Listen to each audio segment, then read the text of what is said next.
Bismillahirrahmanirrahim. Assalamualaikum warahmatullahi wabarakatuh. Kembali dari Lintas Subang Bandung, kilometer 12 Subang. Alhamdulillah, senang sekali saya Hansa Amira kembali bisa menyapa sahabat Alsifa semuanya dalam segmen opsi obrolan penuh inspirasi. Insya Allah 1 jam ke depan, sahabat Hansa akan berbincang-bincang dengan narasumber yang sudah bersama dengan Hansa di studio. Tentunya insya Allah akan menginspirasi serta mengedukasi sahabat Alsifa semuanya dalam bincang-bincang kali ini. Sahabat juga boleh bergabung dengan mengirimkan WhatsApp ataupun juga Telegram, baik berkaitan tema ataupun juga di luar tema di 085317552553. Sahabat juga jangan lupa ramaikan sosial media kami, Facebook, Twitter, dan Instagram kami di @lshifa_radio. Dan Lshifa Radio juga bisa didengarkan di www.lshifa_radio.com. Baiklah sahabat Lshifa, kita akan bersama-sama menyapa ya narasumber yang sudah bersama dengan Hansa di studio. Ada Bunda Nuni ya dari bidan klinik Asifa. Assalamualaikum Bunda. Waalaikumsalam. Bagaimana kabarnya sekarang? Alhamdulillah, luar biasa. Alhamdulillah, Masya Allah ya. Sudah siap ya membagikan temanya tentang apa nih ke sahabat Alsifa saat ini? Tentang persalinan ya. Tentang persalinan. Melahirkan ya. Melahirkan. Oke, sahabat Alsifa itu dia tema kita saat ini.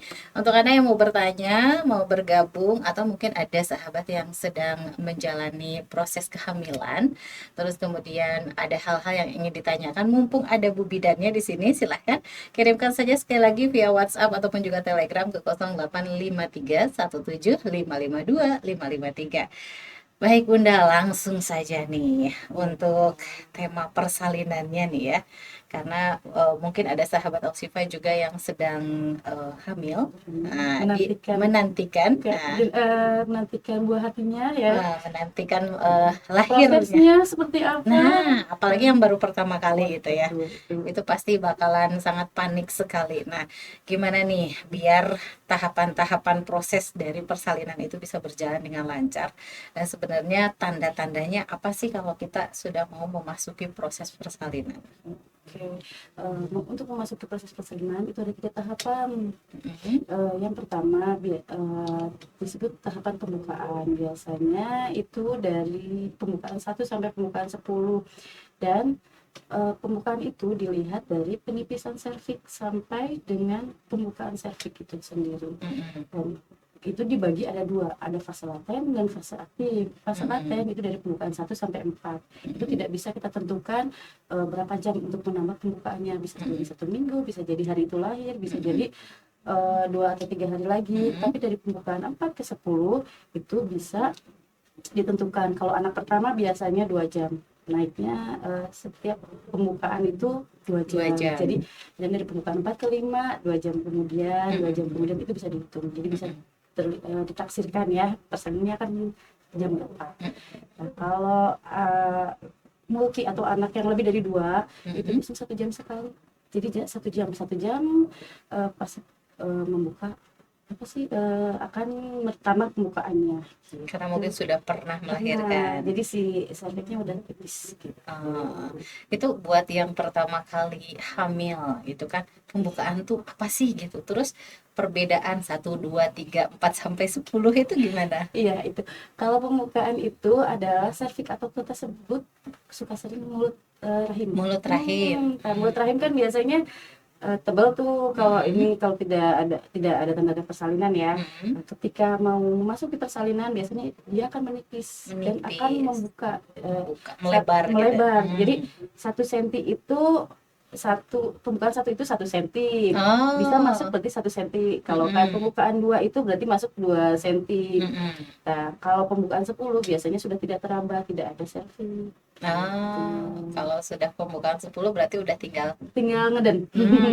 Udah mau melahirkan gitu ya. Itu tadi proses pembukaan. Yang tahapan keduanya adalah proses melahirkan bayi dari pembukaan 10 sampai bayi lahir. Itu kalau mengedan ya, itu tuh berarti prosesnya itu untuk mengedan. Jadi mengedan si ibu, kita dikasih waktu kalau untuk yang lebih dari dua kali persalinan biasanya 1 jam itu harus lahir. Tapi kalau untuk yang lebih juga 2 jam. jadi gitu, karena terlalu lama mengedan si vagina akan membengkak, jadi kita ada waktunya juga. Oh, Mm-mm. seperti itu ya. Tapi ada orang yang proses melahirkannya lama itu.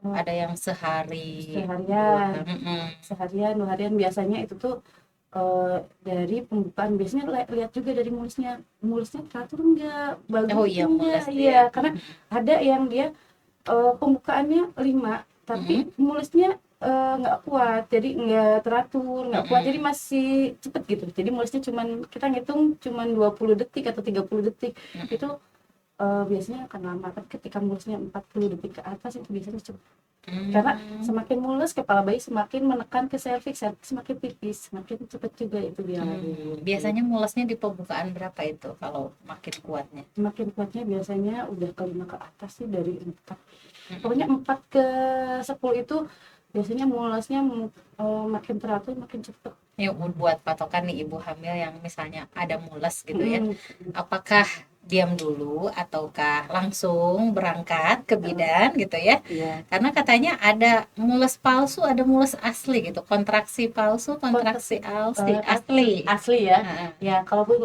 untuk mengetahui dia mules palsu atau mules asli, kita lihat dulu, makanya hitung dulu mules itu kita hitung selama 10 menit dulu.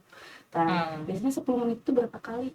Nah, Mm-mm. kalau kan mules palsu biasanya 1 jam atau setengah jam itu hilang, terus kadang ketika kita ganti posisi pun hilang juga. Tapi kalau Mm-mm. mules asli 10 menit ini, sekarang ini kok mulesnya dalam 10 menit itu 2 kali, kok pas 10 menit kemudian 3 kali, gitu Mm-mm. terus, makin terus. Oh Jadi iya. makin banyak dan makin bertambah dan makin lama. Mm-mm. Terus gitu, jadi oh ini mules asli, walaupun dia berganti posisi, walaupun dia kan biasanya duduk hilang nih mulesnya, itu berarti Mm-mm. palsu, tapi kalau istirahat atau duduk atau mau diajak berbaring atau gimana Mm-mm. tetap aja mulusnya kenceng, itu Mm-mm. biasanya mulus asli. Mules asli. Nah, pas bagaimana harus berangkat ke bidan tuh? Biasanya 2 sampai 3 kali selama Dalam 10 menit mm-mm. mules dan itu teratur.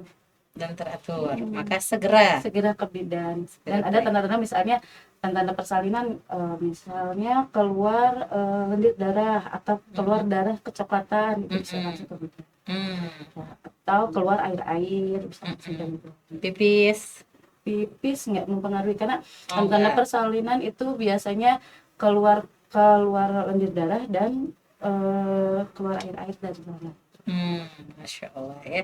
Berarti suka ada kasus tuh sudah pecah di rumah misalnya Ya, gitu. Berarti itu terlambat ya? nggak disebut terlambat. Kalau gimana dulu, datang ke bidannya dia udah Mm-mm. pecah, datang Mm-mm. ke bidan ternyata pembukaannya dia masuk ke fase laten, Mm-mm. itu berarti dia ketuban pecah dini atau ketuban pecah sebelum waktunya. Karena Mm-mm. kalau dia datang ke bidannya ternyata pembukaan 7 ke atas atau pembukaan 8 Mm-mm. tapi pecah di rumah, itu bisa biasanya cepat ketika ketuban udah pecah. Oh, langsung Mm-mm. ditangani Langsung cepat gitu ditangani ya. cepat ya. Nah, yang berbahaya itu yang bagaimana berarti? Yang berbahaya, misalnya Misalnya penyebab persalinan itu kemudian dia jadi lama, padahal misalnya udah ini udah pecah gitu. udah pecah ketubannya ya. Mm-mm. Biasanya itu dipengaruhi banyak faktor, ada yang ibunya panggulnya sempit, terus Oh. eh, letak janinnya tidak sesuai, tidak ideal, misalnya Mm-mm. kan harusnya kan ketika lahir itu belakang kepala ya, ini Ya. letak muka, jadi muka di atasnya, jadi bukan belakang kepala, biasanya itu agak lama. Terus Mm-mm. yang keduanya posisi bayi misalnya sungsang atau sungsang, itu Mm-mm. agak mempengaruhi juga. Terus apa ya, Pusar kelilit. tali pusat atau tali Mm-mm. pusat menghalangi jalan lahir. Mm-mm. Atau ada plasenta letak rendah, bukan plasenta menutupi jalan lahir tapi Mm-mm. letak rendah, itu bisa juga. Mm-mm. Terus ibu cemas, stres juga bisa mempengaruhi. Oh, begitu ya. Harus relax, kelahiran itu benar-benar kita harus relax dan harus percaya sama bu bidannya. Mm-mm. Ketika kita tidak relax dan tidak yakin sama nakes atau tempat kita bersalin, Mm-mm. biasanya mempengaruhi kepercayaan. Ketika kita sudah mau lahiran terus kita percaya sama bidannya, insya Allah apapun yang bidan itu berikan atau instruksi, lakukan. insya Allah itu lancar. Tapi kalau kita masih ada rasa keraguan, bisa Mm-mm. nggak ya Bu Bidannya? Kan Mm-mm. masih muda ya Bu Bidannya gitu kan. Nah, biasanya itu Betul. agak ada aja gangguannya. Jadi benar-benar kayak saya pasrah, Harus saya pasrah ya. benar. Karena bidan pun ketika terlihat ada tanda-tanda bahaya pada persalinan, Mm-mm. pasti akan langsung merujuk atau menangani. Jadi memang setiap kondisi itu berbeda-beda setiap ibu yang mau melahirkan. Nah, Bu Bidan kan berpengalaman nih kemarin Hmm. melakukan beragam berbeda-beda persalinan gitu. Iya betul. Mungkin ada sedikit cerita tentang apa yang menurut Bu Bidan ekstrim atau misalnya sulit gitu. Sulit ekstrim. Eh, untuk persalinan ya. Jadi pernah nih datang ke klinik, ibu Mm-mm. itu datang Mm-mm. dengan keluhan sudah pecah ketuban. Mm-mm. Ya, ya udah kita siapkan nih bawa ke ruang VK. Ternyata pas melakukan pembukaan, cek pembukaan ya, Mm-mm. kok ini pantat ya? Jadi sungsang. Ibu Oh. kan kemarin dirujuk untuk USG ya. Iya, Pak, Mm-mm. kata dokternya apa? Posisinya kepala. Wah, sehari itu berarti dia muter dong. Kenapa? Karena proses persalinan sungsang dan proses persalinan normal Normal. kita berbeda tata laksananya. Kalau sungsang kan itu kasur harus dibuka setengahnya, terus Oh. kepala kepala agak atas gitu. Mm-mm. Jadi ya udah dengan pembukanya itu waktu datang tuh pembukaan 8, nggak lama, setengah jam habis Oh. datang dia Tapi lahir. posisi sungsang Posisi sungsang dan normal. dan normal. Kenapa? Karena Masya kita Allah. berpikir kalau dirujuk Mm-mm. ini di tengah jalan lahir lebih berabe, Iya lebih betul. berbahaya untuk si ibu dan si bayinya Karena sudah gitu. pembukaan 8 ya. Iya, udah pembukaan 8 gitu. Jadi sebenarnya sungsang juga bisa lahir normal. Sungsang bisa lahir normal dengan ketentuan berat janinnya perkiraannya tidak terlalu besar. Terus Mm-mm. yang keduanya apalagi bukan anak pertama. Bukan anak pertama. Mm-mm. Kenapa bukan anak pertama? Karena anak pertama kehamilan pertama kan ibu itu belum tahu mengedan itu seperti apa ya. Nah, Mm-mm. takutnya pas setengah jalan Mm-mm. Gak jadi kuat. nanti si bayi kan kepala tuh karena dari proses kelahiran bahu sampai kepala itu cuma dikasih waktu 1 menit. Oh, Iya, begitu. iya ada waktunya itu tuh, jadi nggak bisa Mm-mm. lama. Nggak bisa ini ya, Iya, ditahan gitu nggak ditahan bisa. nggak bisa itu. Dulu bidan stop dulu, nggak bisa kayak gitu. Oh. Lahir nggak lahir lahir lahir gitu. Kenapa? Mm-mm. Karena takutnya bayinya asphyxia, jadi si bayi nggak nangis langsung nangis. Bukannya ada opsi ini Bu Bidan digunting gitu. Digunting ya itu kan tetap butuh episiotomi ya, itu berarti Mm-mm. tetap butuh, tapi tetap butuh Mengedan. mengedan. Oh. Itu mah cuma melebarkan jalan lahir, bukan Hmm. membantu untuk Oh mengeluarkan begitu. bayi. Oh. Iya, Saya pikir gitu ya, karena kalau udah digunting nah, langsung ngeberisik gitu ya. Tidak, tetap tetap tetap butuh ya butuh perjuangan ibu ya, perjuangan ibu. Masya Allah ya, Iya, perjuangan seorang ibu ya.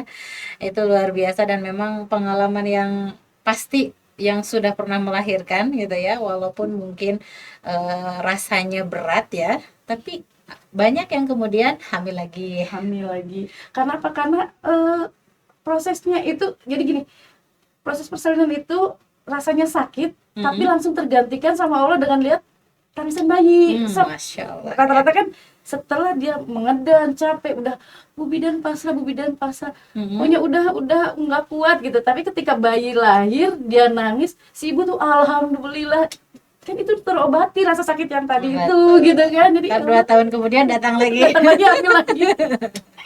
Ya itu rezeki. Ya, Masya Allah ya. Luar biasa berarti memang seperti ya, melahirkan itu seperti dipatahkan tulang. Iya Wah, betul. Karena sebanyak. berapa saraf kan, pusat saraf di tubuh manusia itu di tulang ekor ya, itu berapa Mm-mm. saraf yang terputus, berapa ya yang terputus kan, berapa Mm-mm. tulang-tulang yang tertekan itu tuh kan. Ada yang lahiran pinggangnya kan, pinggang, panggul semuanya sakit kan. Mm-mm. Mm-mm. Ya itulah Betul. Makanya kenapa diganjar syahid sakit. jika meninggal dalam keadaan melahirkan ya. Betul. Tapi sejauh pengalaman ini Bu Bidan ada yang kasus meninggal saat melahirkan? Hmm, kasus meninggal ya. Itu waktu dulu masih kuliah ya, dulu waktu praktek di rumah sakit Mm-mm. kuliah. Jadi pernah menyaksikan? Eh, menyaksikan, yang Tidak. menolong dan menyaksikannya Masya gitu kan. Allah. Itu Pengalaman luar biasa. ya, dan itu benar-benar sampai sekarang. Jadi ketika ada masalah seperti itu tuh bukan suatu saya bidan yang tidak bisa atau saya kurang ini gitu kan. Tapi itu sebagai pelajaran. Oh, berarti kalau kayak gini harus seperti ini gitu. Betul, betul. Kenapa? Karena kalau tidak ada kejadian kita nggak akan belajar kan. Waktu dulu itu masih kuliah, terus praktek di rumah sakit di daerah Bandung. Ibu itu datang lahiran seperti biasa normal, udah nggak ada apa-apa, eh, bayi lahir sehat, ibu pun beres lahiran ya udah Bu, makan minum sok istirahat, makan minum ya, nanti kita lihat lagi sambil kondisinya ya, sambil dicek. Itu kita selalu intens setelah persalinan itu 15 menit selama 1 jam kita cek pendarahannya, kontraksi rahimnya, dan nanti setelah itu 1 jam, setengah jam kemudian, selama 1 jam kemudian itu setiap setengah jam selalu dicek. Nah, baru setelah itu kita si ibu bisa istirahat, bisa tidur ya. Waktu itu tuh selama 15 menit, selama 1 jam pertama itu masih normal, nggak ada kontraksi bagus, pendarahan bagus, ibu masih ketawa, makan. Pas kan itu kita setengah jam kemudian kan, habis 15 menit itu kita setengah jam itu observasinya. Pas datang ke situ si ibunya mulai pucat, pas lihat darahnya banyak, itu sampai setengah jolang. Wah, Masya Itu Allah. wah, udah si ibunya udah mulai Lemas. shock itu langsung. Itu pasang infus 4 sampai 4 lain 4 jalur ya. Ya kedua nggak Nggak ketolong. ketolong. Itu udah ada dokter kandungan, ada bidan-bidan senior ya, namanya. Ya gimana Itu gitu kan. posisi sudah lahir ya Sudah lahir bayinya. bayinya. Selamat sehat. Selamat sehat, si ibunya pun udah ketawa, lagi makan, itu lagi makan. Tapi tiba-tiba terjadi lagi Terjadi pendarahan. pendarahan setelah persalinan. Itu sudah takdir Allah ya. Ya, kalau kembali lagi takdir Allah tadi kan kita, oh berarti selama 2 jam pos persalinan benar-benar kita itu harus observasi. Tetap harus mantau ya. Mantau. Makanya kalau kita di klinik suka setiap 2 jam Bu nggak boleh tidur, nggak boleh tidur. Nggak Nanti boleh. 2 jam kemudian baru tidurnya. Kenapa? Karena takutnya si ibunya tidur, kita sangka tidur, taunya di bawah pendarahan. Tidur dan pingsan kita nggak bisa kelihatan kan. Betul, Nah betul. nanti jadi oh ibunya tidur pas ngeliat, tapi kalau bangun Bu ini keluar darahnya banyak kok kayak, jadi kan bisa berkomunikasi ya. Nah, makanya setelah 2 jam baru boleh istirahat. Bu Bidan nih, untuk kondisi-kondisi tertentu ketika memutuskan bahwa ini harus dirujuk dan disesar. Nah, itu tanda-tandanya apa? Tanda-tanda dirujuk dan disesar biasanya itu kalau disesar itu kalau dia riwayat sesar sebelumnya, yang pertama, yang keduanya plasenta menutupi jalan lahir. Terus yang ketiga dengan ibu berat badan di atas 100 kilo. Obesitas. Terus yang keempat biasanya kalau dua memanjang atau lama, jadi udah pembukaan 10 tapi mentok turun kepalanya, jadi masih tinggi. Atau kalau enggak si panggul ibu itu sempit. Itu pasti dirujuk gitu. Kan ada beberapa kasus nih Bu Bidan yang masih hamil usia 9 atau 8 bulan tapi sudah ditentukan untuk sesar gitu. Biasanya itu si ibu punya darah tinggi. Darah tinggi. Ya. Kenapa? Karena ketika dia sampai ke dia biasanya darah tinggi atau plasenta di bawah. Kalau plasenta di bawah, kalau semakin besar itu semakin sering dia keluar pendarahan. Jadi biasanya nggak sampai, karena kepala bayi makin nekan si plasenta kan, jadi keluar darah terus. Jadi biasanya sebelum 9 bulan diyakini janin sehat, itu biasanya langsung dijadwalkan untuk sesar. Terus yang keduanya itu darah tinggi itu eklamsi kalau kita suka. Walaupun pada saat mau melahirkan normal, tapi karena punya riwayat darah tinggi tetap harus ya. Karena rawan gitu. Rawan, karena kalau punya darah tinggi atau kita sebut eklamsi itu takutnya kejang ketika proses persalinannya. Dipengaruhi stres juga ya? Dipengaruhi oleh protein urin. Ada protein begitu. dalam urinnya. Saya pikir karena apa, tertekan, stres, tensi naik gitu. Kalau biasanya kalau tensinya naik, biasanya ketika ibu diistirahatkan, biasanya Mm-mm. ketika menensi pertama kali datang dan tensinya terdeteksi tinggi, misalnya terdapat hasil tinggi, Mm-mm. itu biasanya kita tensi lagi nanti setengah jam Oh. kemudian. Kalau tetap tinggi berarti memang dia udah tinggi, tapi kalau kan dia turun, oh berarti si ibu stres nih Mm-mm. gitu. Mm-mm. Nggak langsung kita diagnosis si ibu ini tensinya tinggi. Mm-mm. Resikonya nih melahirkan secara normal ataupun sesar, perbedaannya apa? Kalau persalinan secara normal ya, persalinan secara normal itu untuk infeksi dia minim minim infeksi ya. Minim infeksi, Yang keduanya, eh, setelah persalinan dia langsung bisa bergerak bebas, beraktivitas lagi. beraktivitas ya. Walaupun dijahit. Walaupun dijahit kan dino dikit, tapi kan tetap kalau Mm-mm. persalinan normal si ibu dipulangkan harus bisa jalan. Kalau nggak bisa Mm-mm. jalan nggak akan bisa dipulangkan. Oh, Ya, gitu. ya karena kalau di rumahnya dia ada apa-apa karena kesakitan atau gimana susah. Terus kalau yang sesar biasanya karena itu adalah operasi besar ya. Mm-mm. Nah, resikonya ada infeksi Infeksi. ya. Terus yang keduanya setelah senang kita nggak bisa bergerak bebas juga. Mm-mm. Banyak kasus seperti itu Bu Ya, Bidan ya. ya terus lama juga proses penyembuhannya karena biasanya dari jahit. Karena itu operasi besar biasanya 1 tahun pun jahitan kadang masih suka terasa Terasa bekasnya. bekas. Mm-mm. Makanya ada beberapa yang proses melahirkan sesar itu kemudian tidak bisa beraktivitas berat gitu, Betul. tidak bisa Karena ngangkat berat. iya, karena ngejemur juga kalau terlalu tinggi suka kayak ketarik. Kan secara Hmm. itu perut Mm-mm. dijahit ya, kita ngangkat kayak pegangan kan gitu, Mm-mm. kayak Mm-mm. Dan terasa sakit ya. terasa sakit gitu. Batasannya berapa kali sih kalau misalnya anak pertama sesar, terus boleh hamil lagi, Boleh sesar lagi? sesar lagi. Atau ada kasus ternyata setelah sesar yang kedua kalinya bisa normal gitu? Bisa itu normal. Setelah misalnya kasus pertamanya sesar, terus yang keduanya dia normal. Kalau nggak dia lahir kabrosotan nggak sengaja ya lahir gitu kan, itu bisa di bidan atau itu. Tapi kalau yang kita rencana untuk lahir normal biasanya kita harus konsultasi dengan dokter dan dokter bersedia untuk eh, membantu proses persalinan normal itu. Kenapa? Karena untuk lahir yang tadinya sesar terus normal nggak boleh ada induksi, Mm-mm. mulusnya nggak boleh kuat banget. Apa karena takut pecah, takut si Hmm. rahim robek lagi. Jadi dan itu harus di rumah sakit. Jangan mau kalau dokternya bilang ya udah di klinik bisa. Jangan mau. Kenapa? Hmm. Karena resikonya adalah ketika si robekan itu terbuka kembali. Dan Oh. itu bisa nanti bayinya buat bayi dan buat ibunya berbahaya Mm-mm. ya.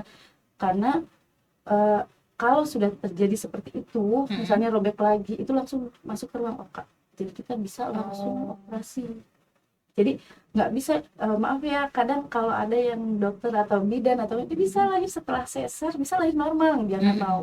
Kenapa? Karena kita harus melihat nih gimana nih setelah kalau saya persalinan Mm-mm. ada hal negatif apa misalnya terburuknya kayak gitu gimana gitu. Mm-mm. Kan kalau di rumah sakit mah Langsung itu ruang ada oka ada di sebelah tuh gitu penanganannya ya, ya. Betul, dan dokter standby. standby untuk khawatirnya gitu ya. Dokter standby selama proses persalinan itu, Mm-mm. jadi walaupun dia lahir normal dokter itu ada, Mm-mm. dia siap. Karena dikhawatirkan Dia khawatirkan ada apa-apa. bekas yang sesar sebelumnya itu Betul. terbuka Ya kembali. makanya Berarti ada batasan dong ada dari anak pertama kedua kalau sesar? kalau bagusnya ya batasan setelah SC itu 5 tahun. Oh, 5 tahun. Hmm. Jadi kalau Jadi 2 tahun 3 tahun rawan ya? rawan rawan dan maksimal itu anak 3. Maksimal anak. Oh, 3 kali sesar. Hmm. Masya Kalau Allah. udah 3 biasanya kan karena setelah dijahit itu biasanya ada jaringan parut, jadi Mm-mm. suka kayak apa ya keloid kayak gitu, nanti kan perut Betul. perut rusak jadi bekas jahitan gitu Mm-mm. kan. Bukan dibedah di tempat yang sama lagi. Biasanya itu kalau yang pertama yang kedua, Oh. pertama kedua ketiga bisa itu Mm-mm. tempat yang sama, agak naik dikit, kalau nggak tempat sama lagi naik dikit, tapi kan kalau yang ke 4 ke 5 biasanya jadi beda posisi. Masya Allah ya, mau normal mau sesar semuanya Semuanya ada memiliki resikonya ya. betul. Masya Allah, luar biasa Bu Bidan. Pokoknya mau normal mau sesar semuanya ibu-ibu tuh hebat. Betul sekali. Ya, sahabat Al-Shifa, itu dia ya sedikit mengenai bagaimana proses persalinan dan juga normal atau sesar gitu ya, termasuk juga mules-mulesnya tadi kontraksi. Untuk sahabat Al-Shifa yang barangkali ada yang mau ditanyakan, boleh silahkan dikirimkan via WhatsApp ataupun juga Telegram di 085317552553. Kita akan lanjut lagi bincang-bincangnya Bu Bidan ya, setelah jeda pariwara berikut ini. Tetap bersama kami hanya di 100,2 Al-Shifa FM, Radio Inspirasiku. Ashifa Peduli, berbagi kepedulian, menebar senyuman, terus meluaskan manfaat untuk sesama. Tidak hanya dirasakan saudara muslim dalam negeri, namun juga saudara muslim di luar negeri. Hal ini terwujud melalui program-program Ashifa Peduli yang selama ini berjalan. Program peduli pendidikan dengan menyalurkan beasiswa tahfiz,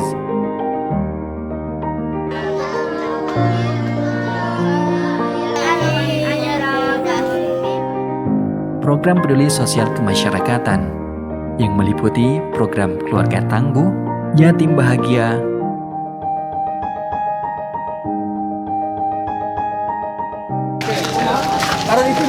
dan bersama berdaya.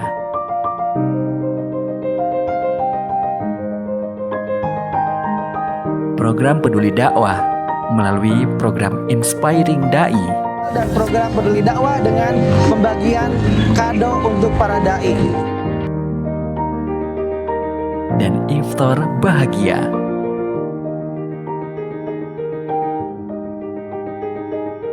Program peduli kesehatan melalui kegiatan sehat bahagia, bantuan kesehatan, dan khitanan massal.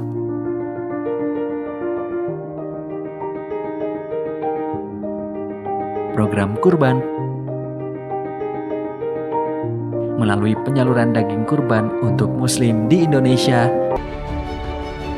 dan muslim di negara lain.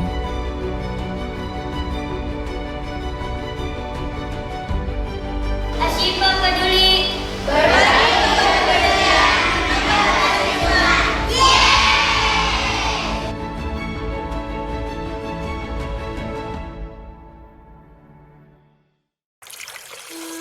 dengan ditambah air zam-zam serta bacaan Al-Quran, ayat-ayat ruqyah dan doa. Al-Kautsar Water memenuhi asupanmu setiap hari dengan banyak keberkahan dan kebaikan. Penuhi asupan cairan tubuhmu sepanjang hari dengan Al-Kautsar Water.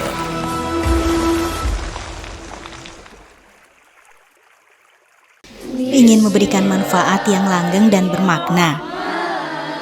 Tentu saja kita dapat memberikan warisan kebaikan berupa pedoman hidup yang tak terhitung nilainya bagi generasi mendatang. Pedoman itu adalah Al-Quran.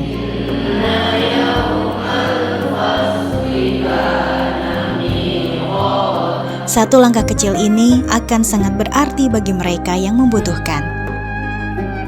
Yuk ukir nama kita atau custom nama orang tersayang pada musyaf Al-Quran yang kita wakafkan melalui Badan Wakaf Ashifa.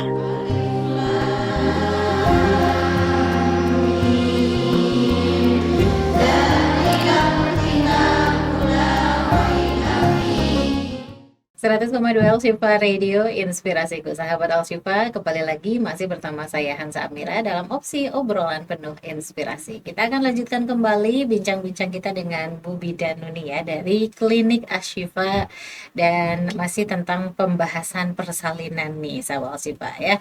Untuk selanjutnya nih Bu Bidan, sekarang ini sempat viral ya dan juga jadi perbincangan mengenai ada sebuah kasus rahim copot nih.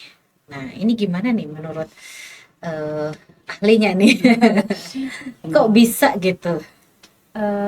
Biasanya untuk rahim copot itu istilah kalau di medisnya prolaputeri. Jadi prolap itu terbaliknya si rahim ke terbalik rahim itu biasanya itu di kala ketiga atau pas proses pelepasan plasenta.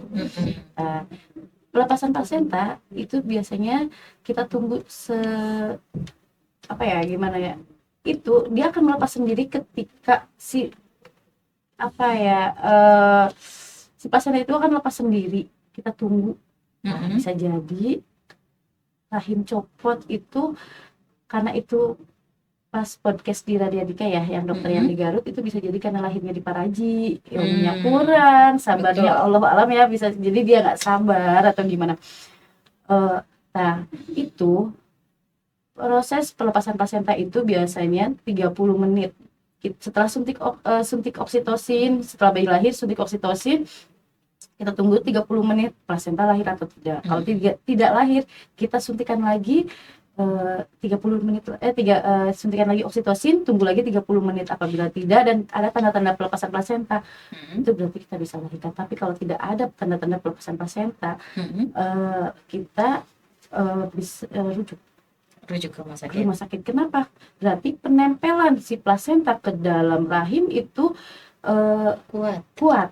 Sehingga ketika kita tarik si plasenta, tali pusatnya, bisa jadi itu lepas atau malah lepas si tali pusatnya atau si rahimnya yang ikutan terbawa gitu. Karena itu kan si plasenta kan kayak tanaman ya, si akarnya kalau cuma di pinggir aja, kalau persalinan normal kan lahir langsung ya.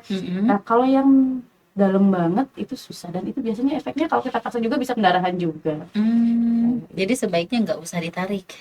Nggak usah ditarik. Kalau itu pun ditarik pun dengan ada tata caranya, ada seperti apa, dan itu ada tandanya, ada semburan darahnya, keluar darah, terus si rahim tuh membulat biasanya. Iya, ini ada tanda pelepasan plasenta, itu bisa. Terus kalau misalnya 30 menit ada tanda-tanda pelepasan plasenta tapi susah nggak lahir-lahir, itu kita ada manual plasenta yang mun kita sering nyebut mah dikodok cenah gitu. Ari-arina kudu dikodok cenah kan gitu ya. Itu biar bersih. Biar bersih, biar ngeluarin plasentanya, itu manual plasenta. Jadi si plasenta dilahirkan dengan cara yang manual gitu, sehingga tidak terjadi rahim copot atau prolaputeri. Yang kemarin ramai itu ya. Iya, betul. Kan karena itu sebenarnya lahirnya di Paraji. Kita nggak tahu prosesnya seperti apa, Paraji juga nggak tahu pakai obat-obatan seperti apa, harus seperti apa. Karena kan dia menjadi Paraji itu dengan pengalaman, bukan dengan belajar, dengan pendidikan. Jadi kalau kayak gini gimana ya, kalau kayak gini gimana, kan mungkin apalagi daerah Garut itu masih minim nakes ya gitu. Karena waktu dulu pun saya praktek tuh di gunung, ada dusun yang jauh dari mana-mana, bidannya ada di bawah kaki gunungnya. Dan itu ketika posyandu, karena semalamnya habis hujan, kita naik motor aja harus didorong karena takut licin kan. Nah, sampai sana tuh, jadi setiap yang ibu lahiran di mana, rata-rata di Paraji. Iya. Karena jauh ya, bidanya jauh gitu. Jadi masih mengandalkan atau memang masih banyak yang pesanan ditolong oleh Paraji.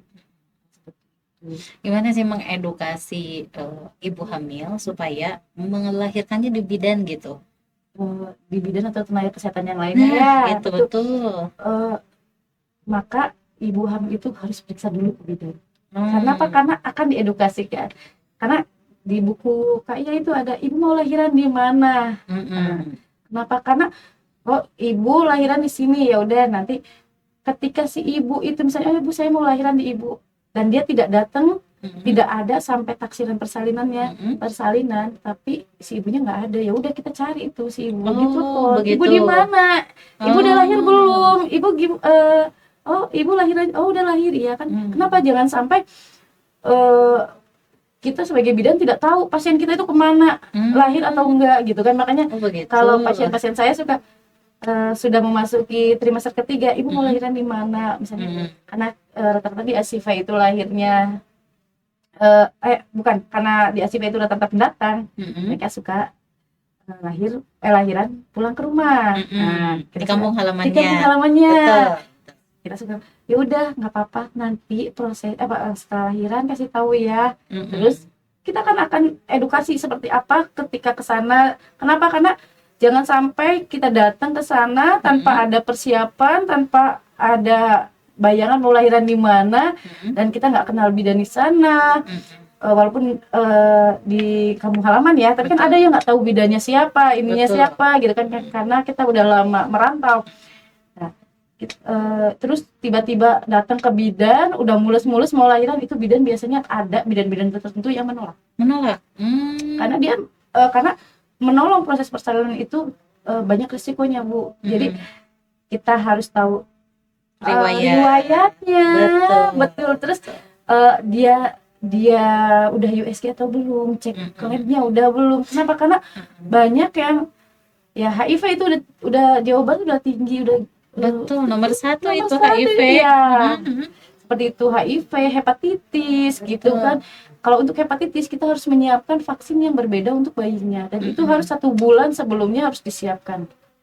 Itu karena pengajuan ke dinas kesehatan, sehingga benar-benar ketika kita mau melahirkan di rumah atau kampung halaman, kita 1 bulan atau 2 bulan sebelumnya itu udah pulang.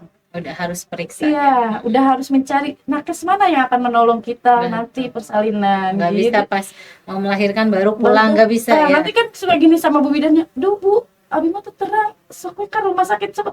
Nanti kan kesannya gini, eta bu bidan itu mah cenah nolak saya. Padahal mah bu bidan itu mengurangi resiko dia. Kenapa? Karena jangan sampai kita menolong 1 orang tapi kita yang akan menularkan ke yang lain. Betul. Gitu, karena kita nggak tahu riwayat dia seperti apa.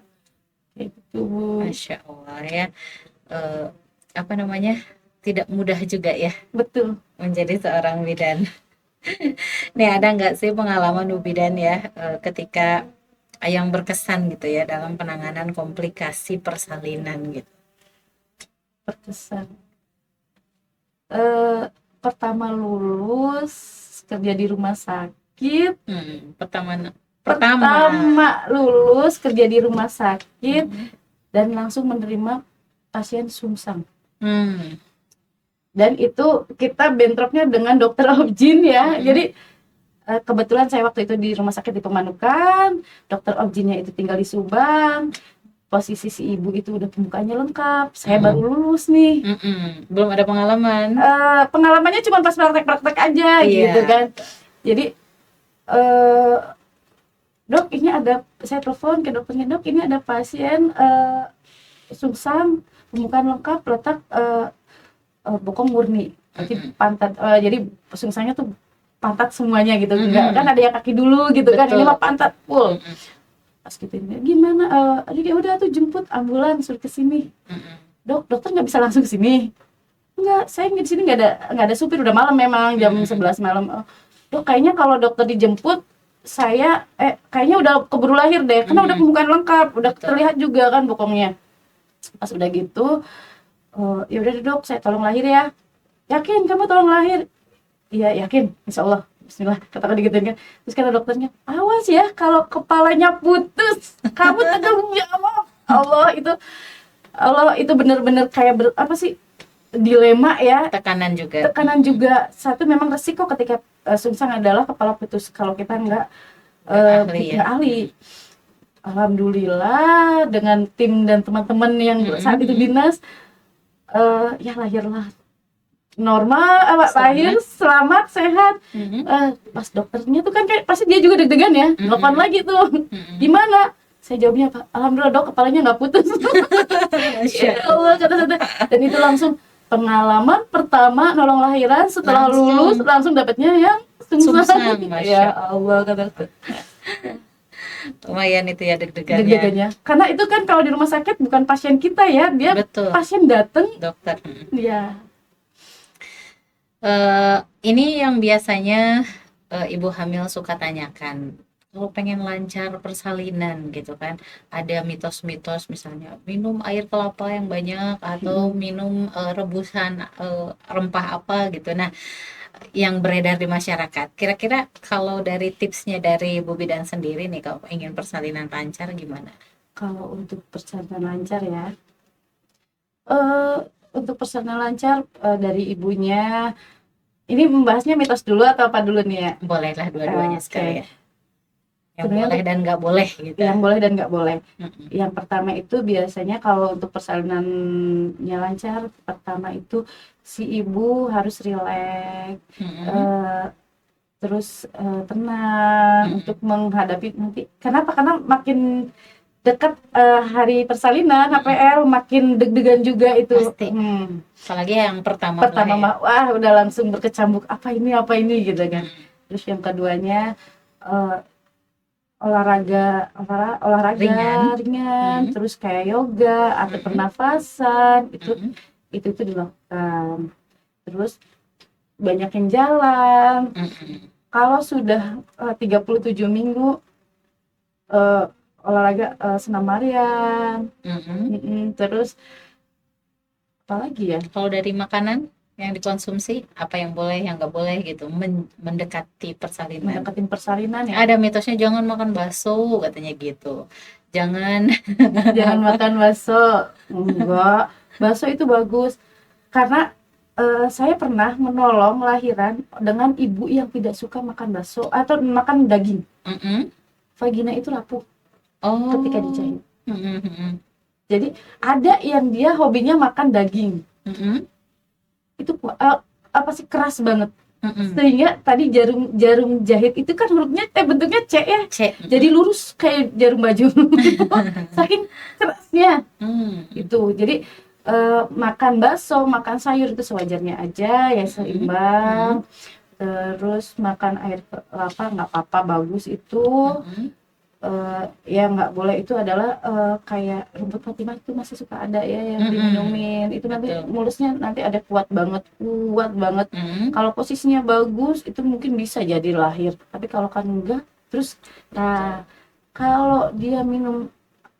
Oh iya, pengalaman juga waktu saya praktek di Sukabumi itu si ibu posisinya lintang bayinya sama Pak Raji dikasih rumput Fatimah diminumin dan itu ya udah sampai di dalam rahimnya itu pecah sendiri, robek sendiri. Kondisi bayinya Plus meninggal. ya karena efek terlalu rumput Kuat Fatimah ya? juga kuat, itu efeknya kan kuat, nanti kadang efek terlalu kuat bisa jadi pendarahan setelah persalinan.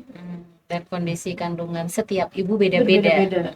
Makanya tidak boleh, saya tidak menyarankan untuk mengkonsumsi atau apalah dengan rumput Fatimah itu untuk ibu bersalin. Pokoknya yang normal aja, yang tenang aja. Terus yang keduanya, mitos ini untuk minum minyak letih setelah menjelang persalinan. Iya, katanya biar rambutnya halus. Enggak, minyak letih biar lancar persalinannya katanya. Diminum gitu kan ya.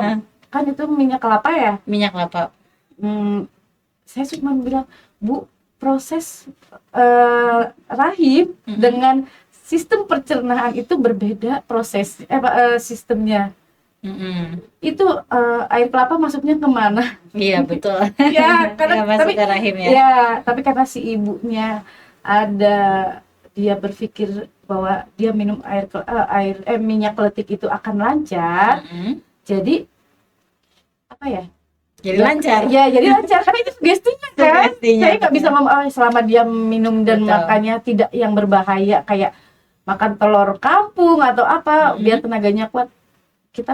Saya nggak akan ngomong jangan. Kenapa? Karena tidak begitu berbahaya. Tapi ketika rumput Fatimah itu saya pasti akan bilang jangan.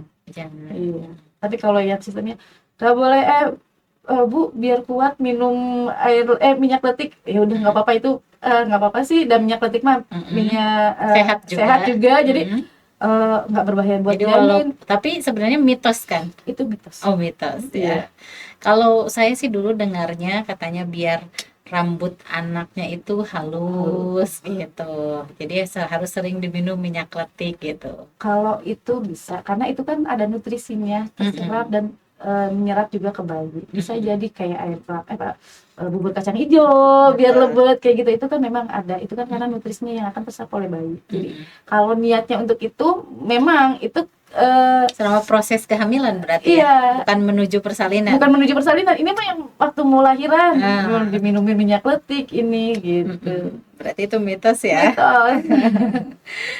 Oke, terakhir Bu Bidan nih, ada hal utama apa saja yang harus dipahami ibu hamil tentang persiapan melahirkan, biar mereka selain dari siap, tenang gitu ya, persiapan-persiapan apa yang harus dipersiapkan. Terus dari tadi kita belum membahas tentang sosok peran ayah atau suami gitu. Oh, betul. Nah, itu kira-kira biar juga kalau ada sahabat Al-Shifa calon ayah yang sedang mendengarkan nih ya, Iya, betul. seberapa pentingkah kehadiran seorang suami atau pasangan dalam proses melahirkan?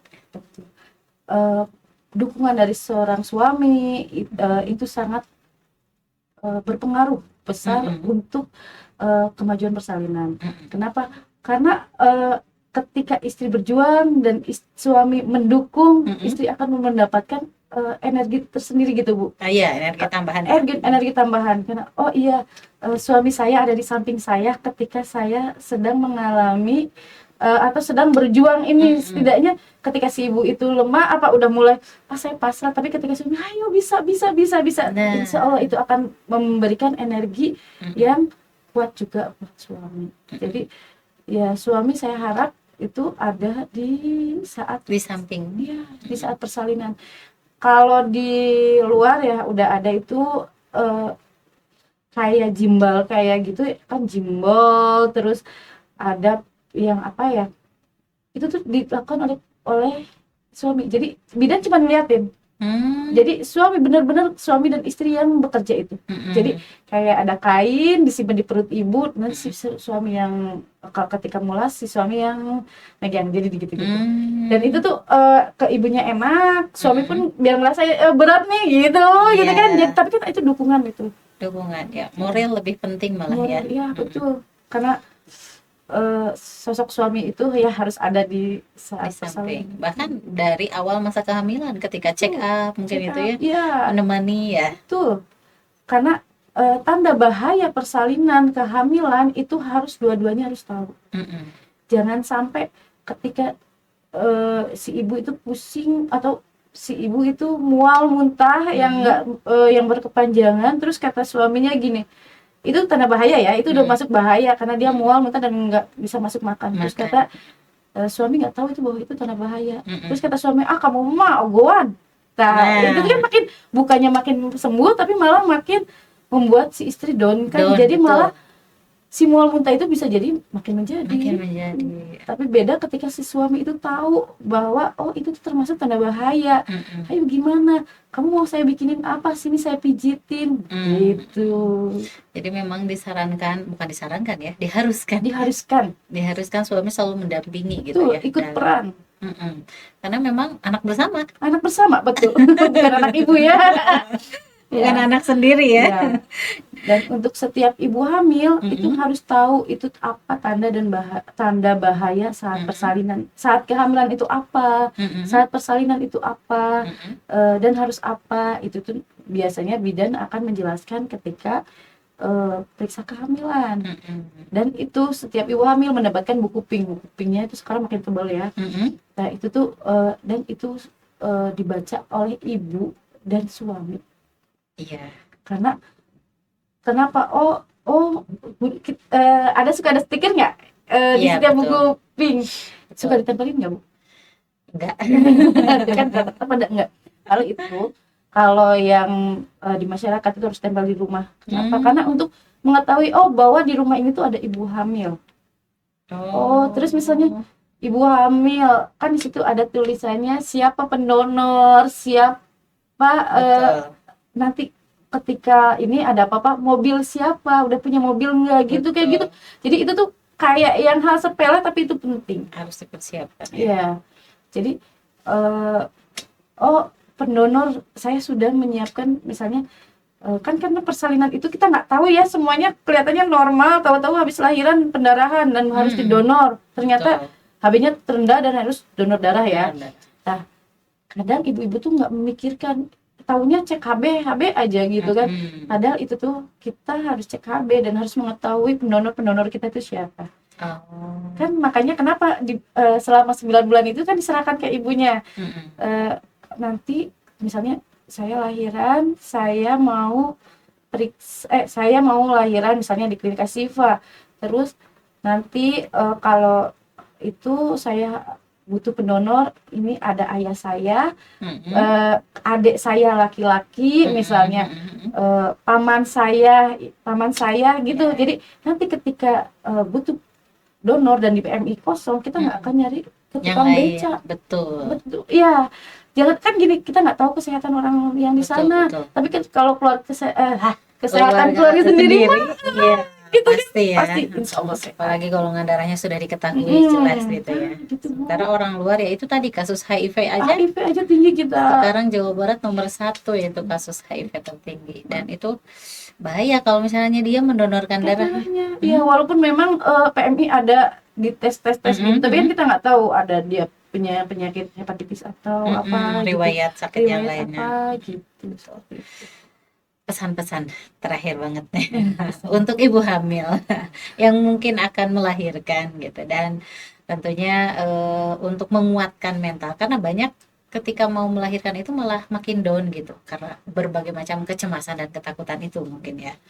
Nah, pesan-pesannya gimana nih Bu Bidan? Pesan-pesan buat ibu hamil ya, pesannya apalagi yang menjelang persalinan, jangan pernah menanyakan proses persalinan dengan orang lain. Kenapa? Karena akan menambah kecemasan pada diri kita. Karena proses persalinan itu berbeda. Jangankan dengan orang lain, anak pertama dan kedua aja kita itu berbeda, apalagi dengan orang lain. Betul. Jadi jangan pernah menanyakan proses persalinan orang lain karena makin menambah cemas. Itu aja ya. Iya. Jadi benar-benar harus dibuat relax. Ibu stres, bayi stres. Itu Betul. kenapa air ketuban hijau? Karena si bayi itu stres bentuk di dalam. Oh, ada kasus sering? Banyak. Oh, banyak. Ya, kalau ibunya tidak stres, relax, tenang, insya Allah air ketuban pun jernih. Jadi tidak ada sama bayi. Satu lagi ya terlewat, di beberapa negara kan ada beragam macam proses melahirkan ya. Ada yang dengan mudah gitu, ada yang mungkin normalnya di Indonesia ngeden seperti itu ya. Ada yang kemudian baru-baru ini pernah mendengar dengan terapi tiup-tiup gitu. Terus ada juga yang melahirkan di air kayak salah satu artis gitu. Itu sama saja atau resikonya berbeda gitu? Sama saja. Sama saja ya. Untuk yang di air itu benar-benar harus steril semua ruangannya. Kenapa? Karena dia airnya pun harus pakai air steril. Oh, Kita kan karena itu vagina membuka, misfit membuka ya. Berarti air masuk ke itu memang akan menekan rasa sakit. oh begitu. Ya. Seperti yang mudah kelihatannya Seperti ya. yang mudah tapi tetap itu dia akan mengedam juga. Tapi rasanya memang akan mengurangi sakit. Untuk metode tiup-tiup, ibu sok mangga itu tiup-tiup pasti akan menekan ke perut. Tapi mungkin kalau untuk ngeden kan ini kalau tiup-tiup ngeden tapi tidak terlihat gitu loh. Ada juga proses yang kayak senam-senam gerak-gerak dulu sebelum melahirkan ya? Beberapa klinik ada yang begitu. Joget-joget ya. Joget-joget. Itu untuk mengurangi sakit pinggang. Oh. Kenapa? Karena rata-rata yang dijogetin bukan bahu, tapi pinggangnya. Kenapa? Karena si kepala bayi udah mulai masuk rahim, si panggul itu sakit kan. Nah, ketika ditarikan atau digerakkan itu untuk merilekskan. Apapun prosesnya, selama itu tidak membahayakan, boleh. Tapi ya gitu, pelajari dulu, karena bisa jadi metode tiup-tiup buat ibu bisa, tapi buat saya nggak bisa. Kenapa? Karena rasa nyeri saya lebih tinggi misalnya daripada ibu cuman tiup-tiup bisa lahir, tapi saya nggak bisa tiup-tiup. Berarti tidak selalu ya? Tidak selalu. Kembali lagi kepada kondisinya, rasa sakitnya seperti apa. Masya Allah ya. Kalau boleh tahu sudah berapa kali menangani proses persalinan? Dihitung nggak? Enggak menghitung ya. Masya Allah. Pokoknya kalau di sini rata-rata udah ada anak yang kedua dan ketiga dan keempat. Ya udah di sini. Saya selama 8 tahun di Asifa, ada yang anak kedua ketiganya sama saya, sampai ada yang keempatnya, Masya Allah. 2, 3, 4 gitu. Masya Allah, pengalamannya sudah luar biasa ya. Insya Allah, tapi masih perlu belajar tetap. Masya Allah. Terima kasih banyak Bu Bidan untuk sharingnya ya. Ini benar-benar sungguh bermanfaat, terutama untuk para sahabat Al-Shifa, terutama lah kalau misalnya kondisinya sedang hamil saat ini ya. Ini sangat mengedukasi, sangat bermanfaat sekali gitu ya. Dan kita akan berdoa bersama, mudah-mudahan yang mau proses melahirkan lancar ya. Amin, amin ya Allah. Nah, Amin. semuanya mengharapkan itu lancar, gitu. Lancar, Sehat, sehat, selamat, ibu dan bayinya. betul, dan menjadi sumber kebahagiaan bagi ya khususnya kedua orang tuanya gitu ya, sang ibu dan juga suaminya. Ya, terima kasih. Nampaknya sahabat Al-Shifa kita harus tuntaskan bincang-bincang kita bersama dengan Bu Bidan Nuni ya dari Klinik Ashifa. Terima kasih untuk kebersamaannya, terima kasih untuk ilmu-ilmunya dan sharing-sharingnya. Sahabat Al-Shifa, kami pamit undur dari Studio Al-Shifa dari Lintas Subang Bandung kilometer 12 Subang. Subhanakallahumma wa bihamdik asyhadu alla ilaha illa anta astaghfiruka wa atubu ilaik. Wassalamualaikum warahmatullahi wabarakatuh.